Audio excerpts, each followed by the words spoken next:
سورہ اسراء قرآن کریم کی 61 سورہ ہے جو مدنی دور میں نازل ہوئی۔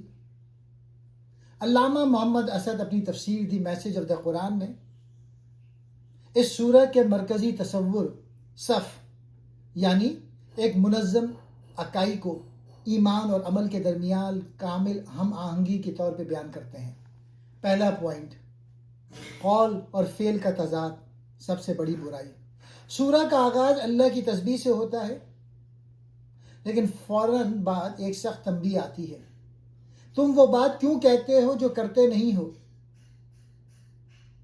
محمد اسد اس کی وضاحت کرتے ہوئے لکھتے ہیں کہ اسلام میں نظریہ یعنی تھیوری اور عمل یعنی پریکٹس الگ نہیں ہے۔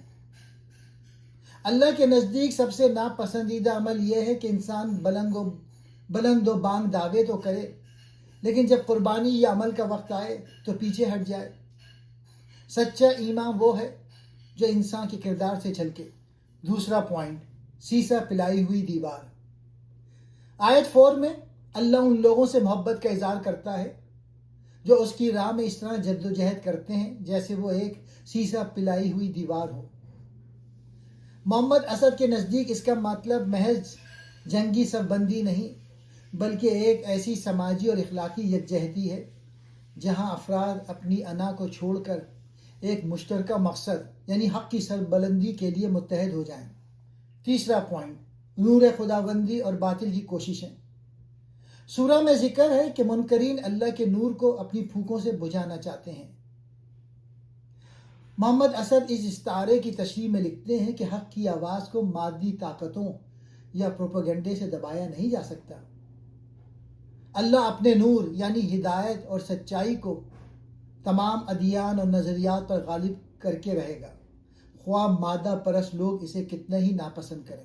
چوتھا پوائنٹ، تجارت جو عذاب سے بچا لے۔ آیت 10 میں اللہ تعالیٰ ایمان اور جہاد یعنی جد و جہد کو ایک تجارت کے طور پہ پیش کرتا ہے۔ محمد اسد کہتے ہیں کہ یہاں تجارت سے مراد زندگی کا وہ سودا ہے جہاں انسان اپنا وقت، مال اور صلاحیتیں اللہ کو دے دیتا ہے اور بدلے میں دائمی سکون اور جنت پاتا ہے۔ یہ تجارت محض مالی نہیں بلکہ اپنی جان اور انا کو حق کے تابع کرنے کا نام ہے۔ پانچواں پوائنٹ، حضرت عیسیٰ اور حواریین کا حوالہ۔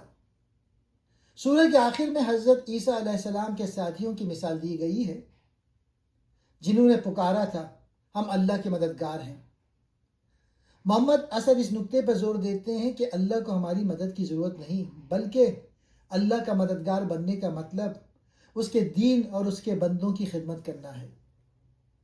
جس طرح حواریوں نے مشکل وقت میں حق کا ساتھ دیا، اسی طرح مسلمانوں کو بھی ہر دور میں حق کی آواز بننا چاہیے۔ خلاصہ، محمد اسد کی نظر میں اس سورہ کا پیغام ڈسپلن اور اخلاص ہے۔ یہ سورہ ہمیں سکھاتی ہے کہ کھوکھلے دعووں کی کوئی قیمت نہیں، اصل چیز وہ عمل ہے جو منظم ہو اور جس میں قول و فعل کا کوئی تضاد نہ ہو۔